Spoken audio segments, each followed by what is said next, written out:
எப்பேற்பட்ட கருணையின் பிம்பமானவர் முருகப்பெருமான். பக்தருக்கு இல்லைங்க, பகைவனுக்கும் கருணை காட்டுவதில் நம் கந்தக்கடவுளை போல இணை வேற யாரையுமே சொல்ல முடியாது. அப்பேற்பட்ட முருகப்பெருமானுடைய விஸ்வரூப தரிசனத்தை நாம் அதிகாலையில இரவு சுவாமிக்கு அந்த பள்ளியேற பூஜையெல்லாம் நிறைவு பண்ணிட்டு அடுத்த நாள் காலையில அந்த கோயிலுடைய நடை திறப்பாங்க. பொதுவா நம்ம கோவில்ல போய் வழிபாடு செய்கிற போது அந்த இடத்தை நம்ம அனுபவிக்கணும். திருச்செந்தூர்ல நீங்க பாத்தீங்கன்னா காலையில நட திறந்த உடனேயே பள்ளியறை பூஜை நடக்கும். அந்த பள்ளி எழுச்சி, திருப்பள்ளி எழுச்சி முருகனுக்குன்னே பாடுவாங்க.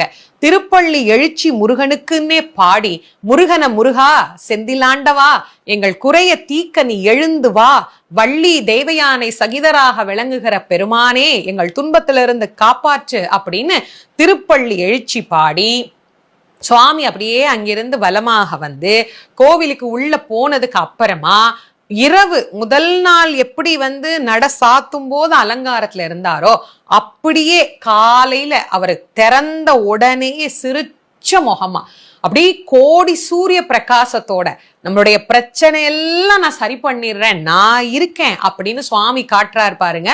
அந்த தரிசனத்துக்கு தான் விஸ்வரூப தரிசனம் அப்படின்னு பேரு. 4ல இருந்து 5:30 மணி 6 மணி வரைக்கும் அந்த விஸ்வரூபம் அபிஷேகம் ஆற வரைக்கும் தொடர்ந்துகிட்டே இருக்கும்.